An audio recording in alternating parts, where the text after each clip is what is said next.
This is the most important video you will watch before the Fortnite Chapter 4 live event happens, and that's because these are the critical settings that you need to have turned on or turned off in order to fully experience the Fortnite Chapter 4 live event. So let's go ahead and dive right into the video. Now, to start it off, load up into your game of Fortnite. We're going to be doing all of these settings in the lobby, but some of them you're going to want to test out in game. I'll get to that when we get to that, but to start it off, you're either going to want to hit escape or just go to these little three bars and then go over to your settings. Once you're in the settings, we are going to be focusing on three main windows. Now, the first one is this one. Then we're also going to be looking at this tab, and then the final one is going to be over here at the very end, the sound tab. These are the only three that actually relate to the live event. Everything else is your controls in game. Do not change anything about those, because the second you start messing with your controls, you know that you're going to forget how to move during the live event. So do not mess with your controls, your sensitivity, literally anything. Leave that as it is. We're only going to want to mess with these settings. Now, the first one is over here, and this is an important part that you might want to load into a game for. Now, for this is literally just how high quality your game looks. Now, I keep my settings on the lowest quality possible just so that when I'm recording videos, I can get you guys higher FPS so that it doesn't look as choppy. But during the live event, since I don't record videos during it, I'm going to want to crank some of these settings up.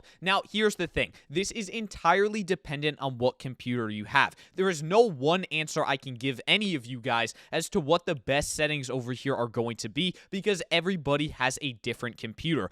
Even if I told you guys that I have a GTX 1070, some of you guys may not know what that means. A lot of you probably do, but it doesn't even help you out that much because it's really all about how your components in your computer interact with each other. So for this section, what you're going to want to do is mess around with these settings in game. Go ahead, change them up, change it one category at a time, hit apply, try and see how high you can get these settings without absolutely demolishing your FPS, and try and make the game look as nice as you possibly can. Now, you don't want to make it too nice because obviously during the live event, there's going to be a lot of things going on, so you're going to want a decently high FPS. But while you're changing your settings, just keep on looking around the Fortnite world, see how your frames are doing, and then play a few games with those settings. If you find a combination you like, let's say you want these on medium, but your textures, you can put them up to high, but you still want to keep your effects only at medium, go ahead and run a game with that. See how the FPS is looking, so that way during the live event, you already know that you are getting it in the best quality you possibly can on your computer. It just makes it so that it's a lot more fun of an experience where you're getting the full depth of quality that the developers intended you to get. Overall, that's really everything we have on this tab. Now, there's a bunch of more advanced settings down here, but to be totally honest, if you know what VSync is, then you probably already know if you should have it on or off. Typically, I would always recommend turning VSync off, but basically all of these settings are just a little bit more advanced stuff. Leave them as the default if you don't know what they mean. The default is always super good, so just leave them there if you don't know what they mean or how to change them. They will be fine as they are. Just go ahead and mess around with this area, and also always make sure that your 3D resolution is maxed out to 100% and that your resolution should probably be in windowed full screen mode, but again, it depends on your computer, so really just leave it as the default here if you're not sure what to do. Next up, we are moving on to the Game UI tab. Now, you're going to want literally everything here turned on except for three separate things. Now, the first one isn't really related to the live event, but the creative runtime performance stats.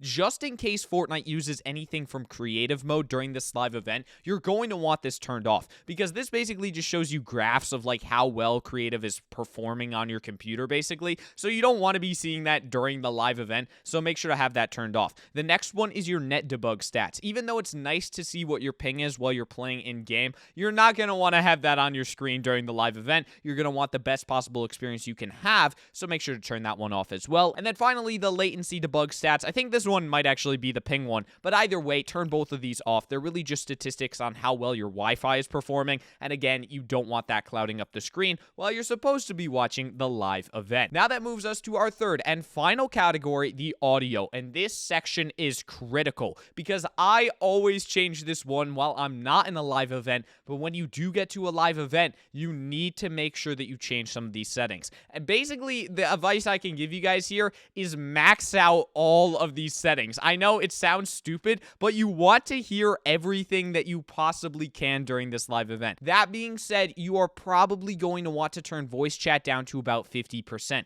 Just in case you're in a party with some of your friends, you don't want their voices overshadowing the ones that are actually playing during the live event. In case there's any dialogue or like any cutscenes, you want to make sure that your friends are not being too loud over what is going on in the live event. So I would recommend turning down this, but make sure that you have the cinematics up to 100% because you already know we're gonna get some cinematics during this live event. Make sure that your sound effects are turned up. The music, of course, you need to be hearing what's going on with the musical cues because the music during these live events is always amazing. So make sure you crank all of these up to 100% or just make sure that they are high enough where you can actually hear them, you know? Like you could have everything at 67% if your computer is typically just a little bit more loud than mine. Mine typically runs a little bit on the quieter side, so if your computer's a bit louder than mine or your PlayStation, you could put everything at like 70%. As long as they are basically all equal, that's what I would personally recommend having. Now over here in this section, really don't mess around with that much except for the subtitles. Now subtitles is a big one and you definitely want to mess around with this section. Go ahead and hit the options section in the subtitles and that will bring you to a section with a lot more settings. From here, make sure that subtitles are on because subtitles will give you special hints as to what's going on during the live event. For example, in past live events, we've learned characters' names before their names have ever been said. For example, the first time that Dr. Sloan ever talked, she never said her name, but in the subtitles, it was labeled that she was Dr. Sloan. So you're definitely going to want to have these turned on just so that you can always know who is talking at what time. Now, as for what you want your subtitles to look like, again, that's entirely up to you. You can make them a lot bigger than they typically are. I typically leave them at basically just the default settings. You can also change how black that box is in the background so that it contrasts more with whatever is going on in game. That makes the subtitles pop out a lot more, but you might miss a little bit of stuff going on at the bottom of your screen. So I would personally leave this at medium. I like there to be no text border. The text color I like to leave as white, and then the text size I typically leave at medium. But like I said, it is entirely up to you at the end of the day. You can really mess around a lot with the subtitle settings and make it whatever you really want. And with subtitles now being covered, that is everything over here that you really need to change around in the audio zone. Again, you could mess around with voice chat if you plan on talking with friends in game, but personally, I like to stay in a solo party just so that my friends aren't yelling over whatever is actually going on in the live event. But again, if you like being with your friends during these live events, then totally mess around with these, make them whatever you want them to be. I really can't give you advice on these because at the end of the day, these are really just the inputs for really what device you're actually listening to. So basically, is the sound going to your headphones or is it going to your speakers? That one I have no advice for you guys on because again, it is entirely up to you on that. But overall, these are all the settings that you need to change and need to have turned on or turned off for the Fortnite Chapter 4 live event. I'm super hyped for this. December 3rd at 4 p.m. Eastern time. You guys already know that I will have a VOD of it up on the channel. Basically what that means is I'll record the entire live event and then I'll just upload it with no commentary so that you guys can rewatch the live event as many times as you want to without having to, you know, rewind time and invent a time machine. But overall, like I said, those are the best settings to have on during this live event. If you guys did enjoy the video or find it helpful, then please consider leaving a like on it and subscribing to the channel as that would help me out a ton. I hope you guys all have an amazing day and I will see you guys in the next one.